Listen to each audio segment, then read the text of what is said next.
reached the office of Governor Andrew M. Cuomo. Our normal business hours are 9 a.m. to 5 p.m. Monday through Friday.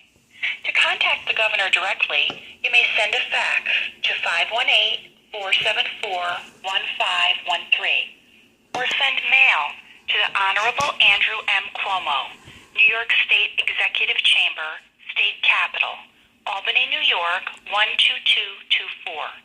You may also contact him through his website at www.governor.ny.gov. To best address your call, please choose from the following options. To leave a message sharing your ideas and opinions to help shape New York's future, please press 1. To speak to an agent, please press 2. Please hold while we transfer your call to the next available agent.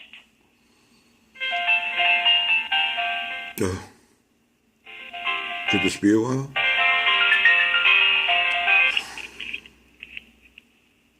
Executive Chamber. Hi, how do you do? Who am I speaking with? Good, how are you? Excuse me? Hi, my name's Javon. Hi, my name is Robert Ripp. I'm calling, the reason I'm calling is I'd like to share some information I think is very important. I live in the town of Oyster Bay. It's on Long Island, and recently, let me start again. This information has to do with New York Rising, and I think there's been some misappropriation of funds by government officials, and I have some information I'd like to share. I have all the records. I have all the records to substantiate what I'm going to tell you. I provided it to. Hold on, and I'll get you to the right office here. One moment. All right, thanks.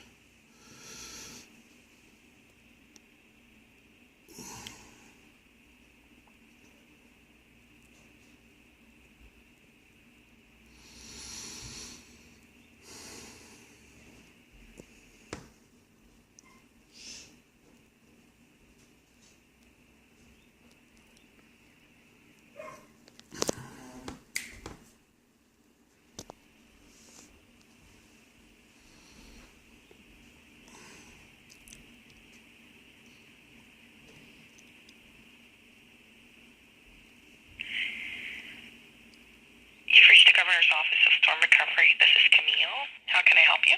Hi, Camille. My name is Robert Ripp. I'm calling because I believe I have evidence of a misappropriation of New York Rising funds,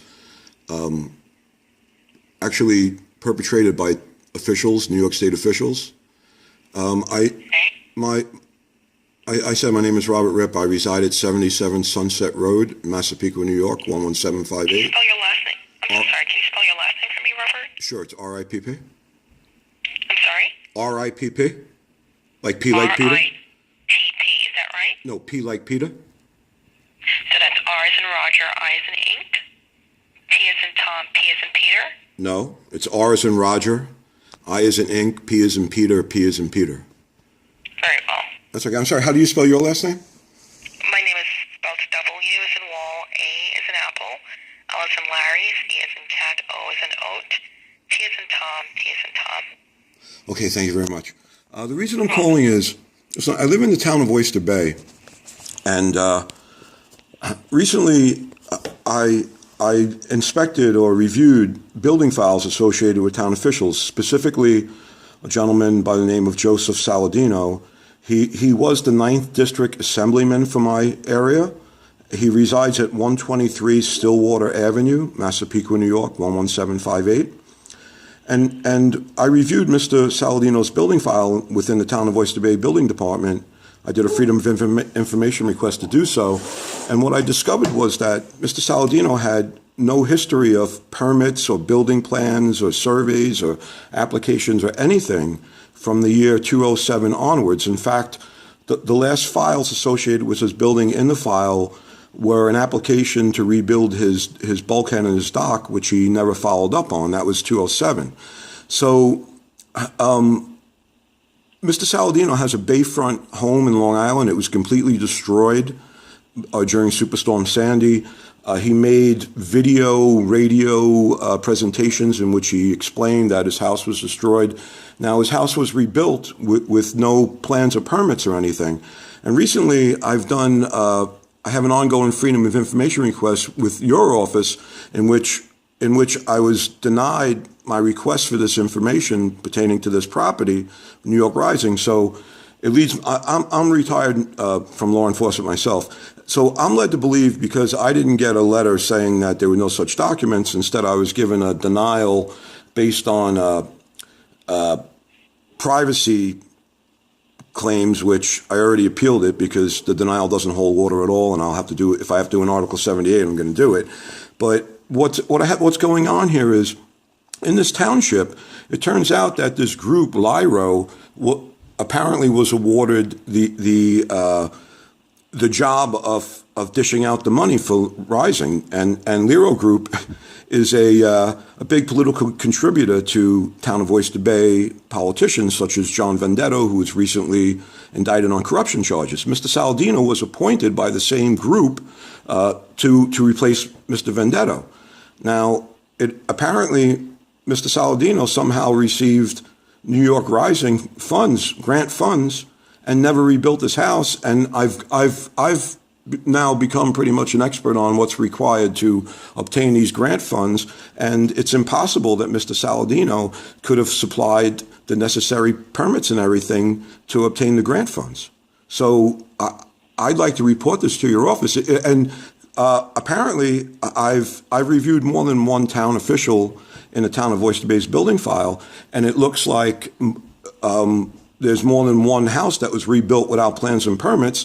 And now I plan to do additional FOIL requests to get the information from those properties also. But their very likelihood could be an organized scheme going on here in the Town of Oyster Bay.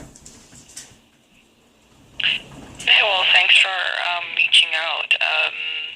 Well, listen, I have all the documents.